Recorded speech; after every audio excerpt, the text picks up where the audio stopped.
Welcome back to The Explainer. Today, we are setting off on a seriously incredible journey, one that spans thousands of years and crosses some massive cultural divides. We're going to connect ancient Eastern philosophy straight into modern Western thought. You know, we often hear that the East and West are completely different worlds, especially when it comes to how we view reality, the mind, and human existence. But what if I told you that some of the most profound ideas in Western philosophy were actually formulated in India over 2 millennia ago? In this explainer, we're unpacking the core teachings of Buddhism, specifically the Four Noble Truths, and seeing how they dramatically echo in the halls of Western academia. Get ready, because this is going to shift your perspective. Okay, let's dive into this. What exactly do an ancient Indian prince, Siddhartha Gautama, the Buddha, and a 19th century German existentialist like Friedrich Nietzsche or Arthur Schopenhauer possibly have in common? I mean, you'd probably assume absolutely nothing, right? One is typically associated with serene meditation and spiritual mysticism, while the other is known for intense, rational, and sometimes highly pessimistic intellectual analysis. But the crazy truth is, their fundamental diagnoses of the human condition are astonishingly similar. We're going to challenge those deep-seated assumptions about the East versus West philosophical divide today. And to do that, we first need to understand the bedrock of Buddhist thought. And that brings us to Act 1, decoding the Four Truths. Before we can build our conceptual bridge across the globe, we've got to lay down our foundation. We need to look at this sequential matrix, the Four Noble Truths. These are literally the absolute core tenets of Buddhism. It's the lens through which this entire philosophy views reality. Traditionally, these are identified as the Buddha's very first teaching after his awakening, and they lay out a super clear progression. First up, there's Dukkha, which points to the unsatisfactory nature of existence. Second is Samudaya, the origin of this unsatisfactoriness, which is tied directly to craving or thirst. Third is Nirodha, the cessation, meaning the realization that this craving can actually be stopped. And finally, Marga, the path or the way to achieve that cessation, often known as the Noble Eightfold Path. Put them all together, and they form a complete conceptual framework that introduces how we experience the world, why we struggle, and how we can actually find release. Now let's zoom in on that first truth for a second, because it gets misunderstood all the time. Dukkha is almost always translated simply as suffering in English, but actually that's not quite right. It's a way broader concept. It means unsatisfactoriness, pain, or even friction. Think about the etymology here. It traced it back to words meaning a bad axle hole in a wheel. Imagine driving a cart where the wheel just doesn't fit the axle properly. There's this constant underlying bumpiness, this uneasiness to the whole ride. That's exactly what the Buddha was pointing out. Transient existence inherently causes this persistent friction. It's not just about acute physical pain. It's the fact that even our absolute best, most pleasant experiences are temporary. And our clinging to them, well, that inevitably brings dissatisfaction. And this brilliantly illustrates a concept proposed back in 1882 by a scholar named Hendrik Kern. He used this fascinating medical analogy. Think of the classic model of ancient Indian medicine. You diagnose a symptom, you pinpoint the underlying cause, determine a prognosis, and then prescribe a treatment. Now look at the structure of the Four Noble Truths. They perfectly mirror this. Dukkha is your symptom. Samudaya, that craving, is the cause. Nirodha is the positive prognosis, saying, hey, a cure is actually possible. And Marga is the treatment plan. It takes these highly abstract, almost mystical sounding ideas and frames them as a totally accessible, logical diagnosis of the human condition.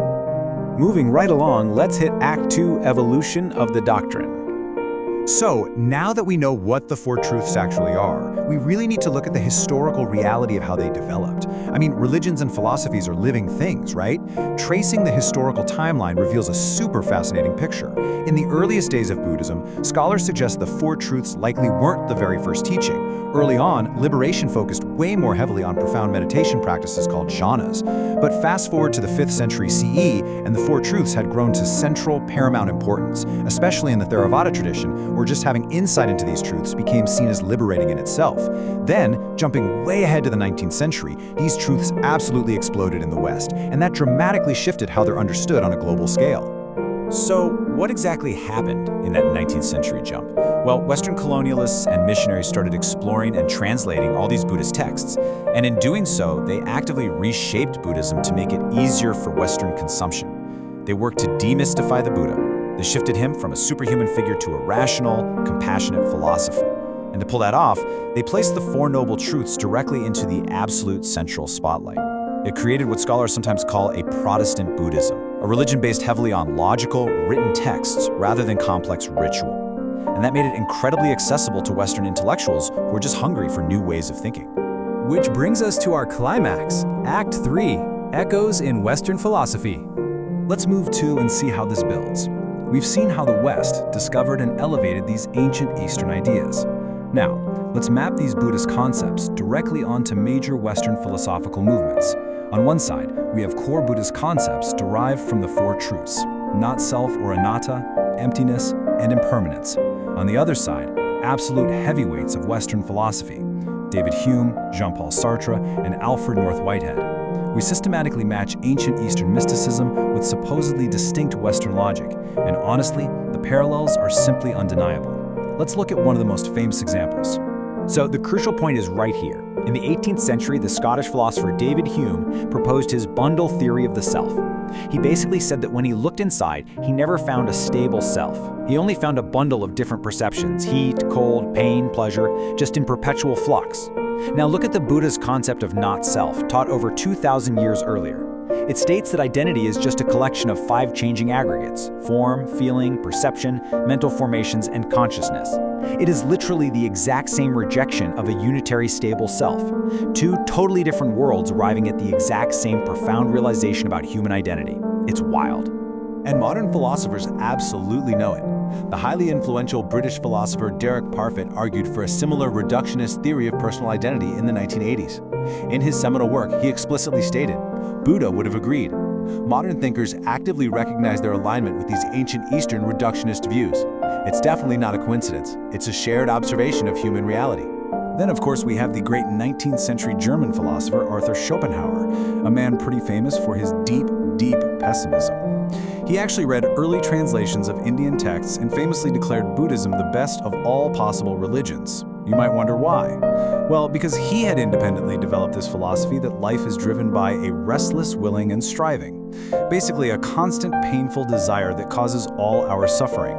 He looked at the Buddha's first and second noble truths, Dukkha and Craving, and realized it perfectly mirrored his own life's work. The Eastern cure for suffering mapped flawlessly onto his Western diagnosis of reality. But hey, not everyone was a fan. Friedrich Nietzsche actually considered himself the anti-Buddha. He looked at the Buddhist goal of nirvana, the cessation of craving, and completely rejected it as life-denying nihilism. Nietzsche wanted to affirm life, embracing even the suffering. But here's the massive irony. Nietzsche was wrestling with the exact same problems. His philosophy mirrored Buddhist thought on the impermanence of the world and the complete rejection of a fixed ego or soul. He arrived at the exact same diagnoses as the Buddhists regarding the flux of existence, even despite his fierce, intense opposition to their proposed cure.